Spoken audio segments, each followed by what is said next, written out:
Let's say you got an old car you want to drive, right? And you realize that these old cars don't necessarily get the best mileage, especially when they have something like a 455 in them. But can you get decent mileage out of a 455?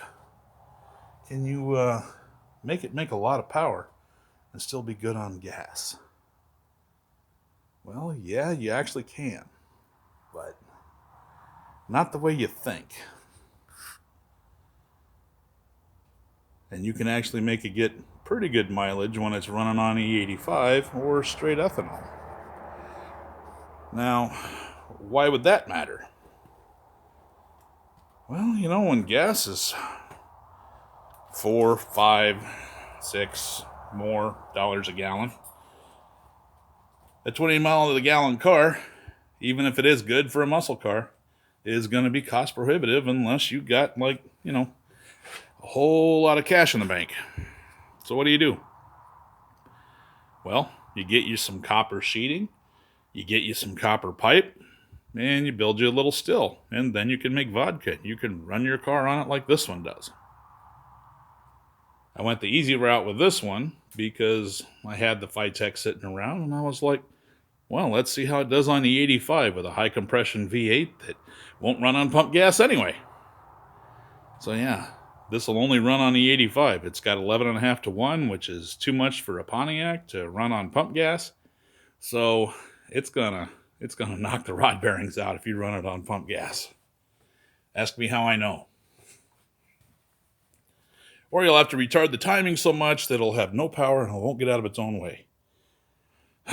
So I decided, let's learn how to make vodka. Let's learn how to make ethanol. Let's go ahead and build a still and all the other stuff, and then figure out what I can make fuel out of. Well, it turns out you don't need corn. You can use corn, but you don't need it. Corn works because we have a ton of it. We have millions or billions of tons of it.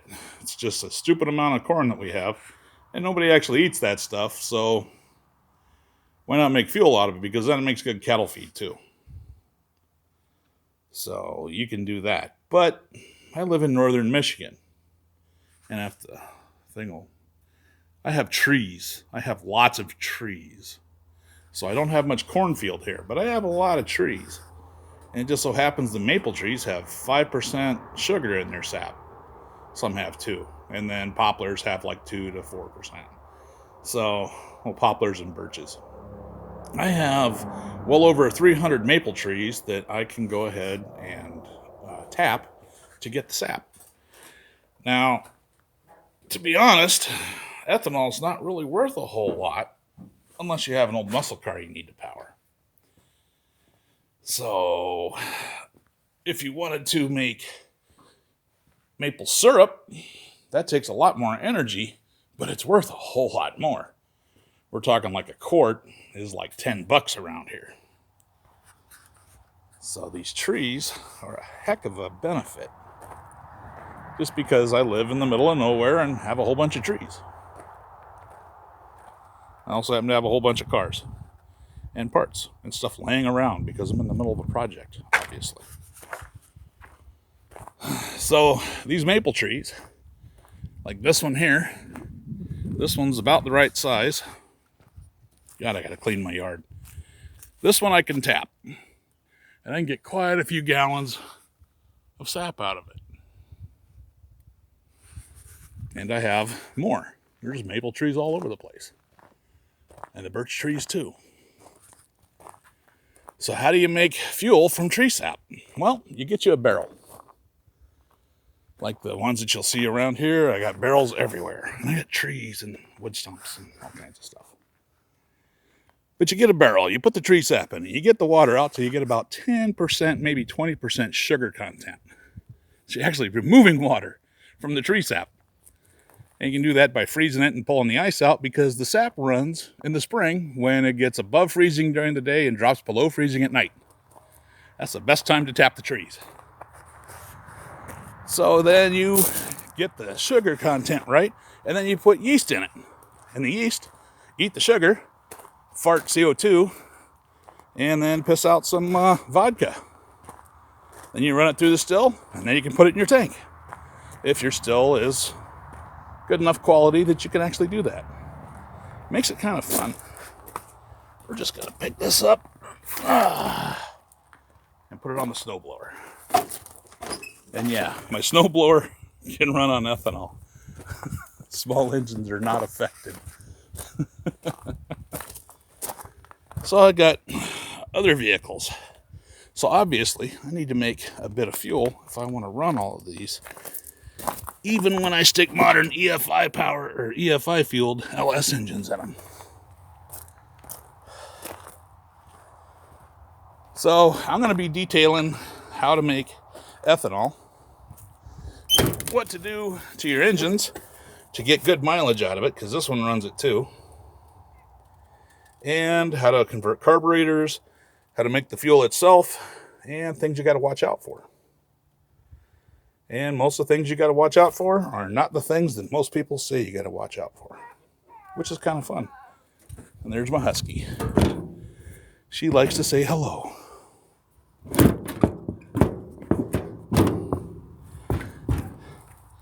Yeah, I have a few cars.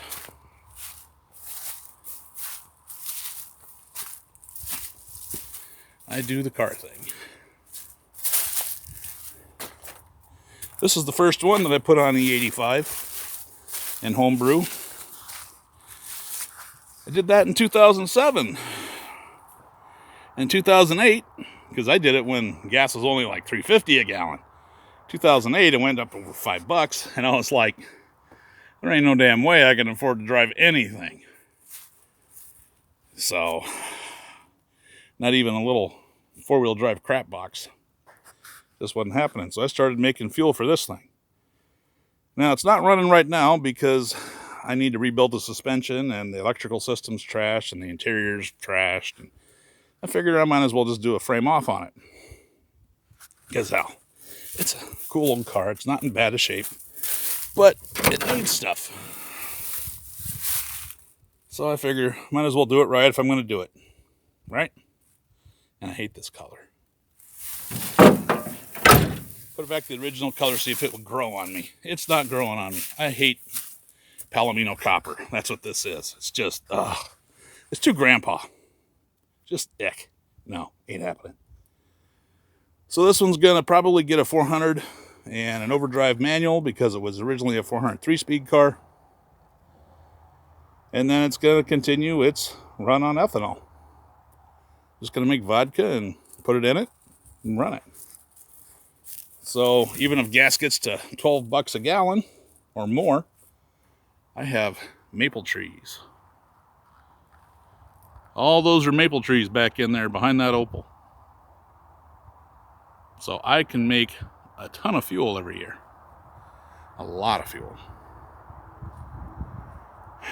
And this one, I'm thinking this one's going to get a really high compression engine.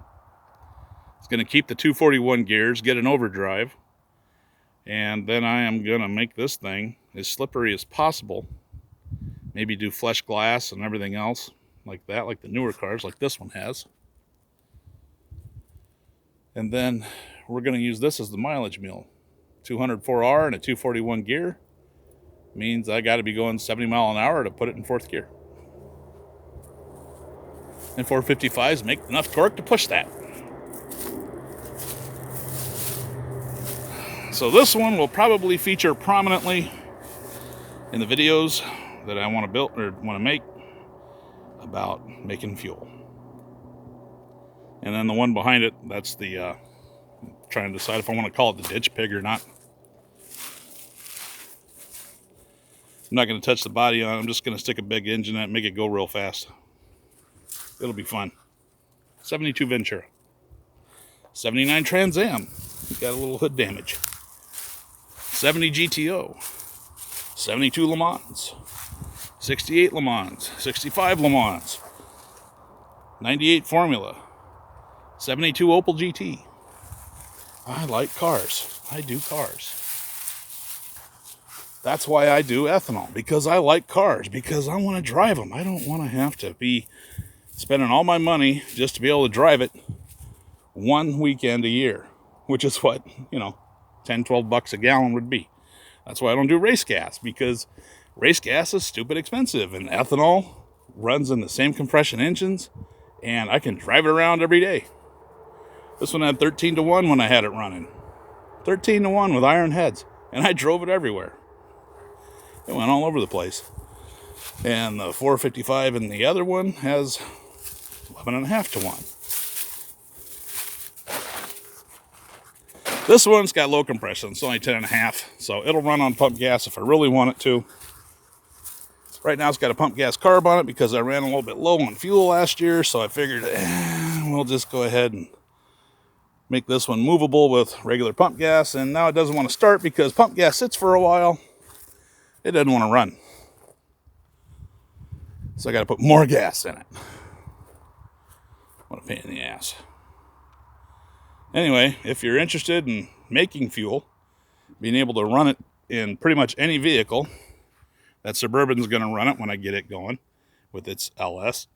This one's going to run it, or does run it. Everything I have is going to go to ethanol because, like 2008, we got a new administration that thinks that we just need people to not drive. And I live in the middle of friggin' nowhere, so I have to drive. I can't catch a bus because it's a 2-day trip to go into town with a bus. It goes by twice a day. Once in the morning, once in the evening. That's it. Uber, not happening. So, I need vehicles. And I like vehicles. It keeps me busy. This is what I do to keep myself sane. Say hi to Pete. Hey, Pete. Yep, he showed us our butthole. All right. This is what I do to keep myself sane. I play with old cars. I do fun stuff. I go racing. I don't want to get into all the environmental crap because I honestly don't give a shit. Yeah, ethanol's clean. It burns clean. It only makes CO2 and water, but man, that's not why I do this. I do this so I can drive cool-ass cars like this one and make a lot of power doing it. So the easy way, EFI. That's real easy. You just tell this one, oh, the engine's a little bigger, and it works itself out. The carburetor, a little bit more involved. Hollies are simple. I do Q-jets. I'm the Q-jet guy for E85. That and one of my buds down in South Carolina, he does them too. And they work. But you're kind of limited on how much fuel you can get into the carb. When you start getting up in power, that becomes a problem. So I'm still working that out. But they run good. And if you run it on nothing but straight ethanol, the oil comes out looking just like it went in. If you have a fresh engine build. If you've run gasoline in it, you're going to have black carbon everywhere. So the oil will always turn black. But, man, 10 cents a gallon to make it with maple sap, 40 cents a gallon with cattails, when they do really well. Just a couple more steps with cattails. And corn, well, depends on the price of the corn, unless you're growing your own, and then it's still the price of corn because you could have sold it, could have fed it to your cattle. But you make fuel out of it, and it's better feed for the cattle after you make fuel out of it because it doesn't completely waste the corn. It just takes the part out that the cows can't digest. Kind of fun stuff. So anyway, there's a whole bunch of things that people have wrong, what they say about ethanol. And I'm going to address some of those. This is just like the starting video, kind of giving you an overview of what I'm working with, why I do it, and you'll see how much fun it is when I get this thing out again. I'm thinking about swapping the rear end out. It's got 342s in it right now, and it keeps breaking overdrive transmissions. So I'm thinking putting the 256 back in it. Trust me, 455s have more than enough power for that. They do not care. I'm more worried about breaking the rear end than I am bogging or something like that. These things are beasts. I just put a new header gasket on this side. They like to blow out. The header was banging on the frame, so I changed the header, put another one set on, and it seems to fit a lot better. So now we can get this thing out and go abuse it a little bit, get out the draggy, see what kind of times it makes with the, the 342s under there and the Cooper tires, because why run drag radials? Just run regular old hard radials, because why not? All right, I'm rambling around now, so I'm just gonna end this one. And if you have questions about ethanol, like mileage or the so-called deleterious effects of it, like it eats stuff and whatnot, just comment and I'll get back to you on it, because I haven't found anything that it harms or anything other than rear tires, because they make a stupid amount of power. Well, that's it for today.